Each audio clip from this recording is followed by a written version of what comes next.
৯৮তম academic অ্যাওয়ার্ডসের in মেমোরিয়াম বিভাগে প্রয়াত কিংবদন্তি অভিনেতা ধর্মেন্দ্রর নাম না থাকায় বলিউড ও ভারতের সাংস্কৃতিক মহলে তীব্র প্রতিক্রিয়া সৃষ্টি হয়েছে। লস অ্যাঞ্জেলসের ডলবি থিয়েটারে অনুষ্ঠিত এই জমকালো আয়োজনে রবার্ট রেডফোর্ড, রব রেইনার এবং ডায়ান কিটনদের মতো বিশ্ববরেণ্য তারকাদের শ্রদ্ধা জানানো হলেও ৬ দশকেরও বেশি সময় ধরে রূপালী পর্দা কাঁপানো ধর্মেন্দ্রকে বাদ দেওয়ায় ক্ষোভ ঝেড়েছে সহকর্মী ও স্বজনদের কণ্ঠে। অভিনেতার স্ত্রী ও প্রবীণ অভিনেত্রী হেমা মালিনী এই ঘটনাকে অত্যন্ত লজ্জাজনক বলে অভিহিত করেছেন। তিনি আক্ষেপ করে জানান, অস্কার কর্তৃপক্ষ এমন একজন অভিনেতাকে উপেক্ষা করেছে যাকে বিশ্বের বহু প্রান্তের মানুষ চেনেন এবং ভালোবাসেন।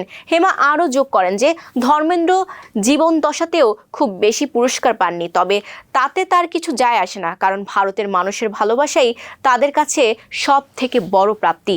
একই সুরে ক্ষোভ প্রকাশ করেছেন ধর্মেন্দ্রর দীর্ঘদিনের সহকর্মী ও প্রবীণ তারকা শত্রুঘ্ন সিনহা। তিনি সাফ জানিয়ে দিয়েছেন যে দিলীপ কুমার বা লতা মঙ্গেশকরের মতো কিংবদন্তিদের পর এখন ধর্মেন্দ্রকে সম্মান না দেওয়াটা অস্কার কর্তৃপক্ষের জন্য লজ্জার বিষয়। তার মতে, পশ্চিমের স্বীকৃতি না পেলেও এই শিল্পীরা এদেশের মানুষের হৃদয়ে চিরকাল অমর হয়ে থাকবেন। অন্যদিকে ধর্মেন্দ্রর মেয়ে এশা দেওয়ান কিছুটা নমনীয় সুরে বলল, স্বীকৃতি বা মর্যাদার চেয়ে মানুষের ভালোবাসা ও দয়ালু হিসেবে পরিচিত পাওয়াটাই তার বাবার কাছে বেশি গুরুত্বপূর্ণ ছিল, তাই এই বিচ্যুতি তাকে খুব একটা বিচলিত করত না। উল্লেখ্য, অস্কারের মঞ্চে ভারতীয় গুণীজনদের এভাবে অবহেলার ঘটনা এটি প্রথম নয়। এর আগেও লতা মঙ্গেশকর ও দিলীপ কুমারের মতো বিশ্বনন্দিত শিল্পীদের নাম এই শ্রদ্ধাঞ্জলি বিভাগে না থাকায় ব্যাপক সমালোচনা হয়েছিল। সেই সময় অভিনেত্রী কঙ্গনা রানাউত এই ধরনের বৈষম্যমূলক আচরণের প্রতিবাদ ভারতীয় সংবাদ মাধ্যমে অস্কারের মতো অনুষ্ঠান বয়কট করার আহ্বান জানিয়েছিলেন।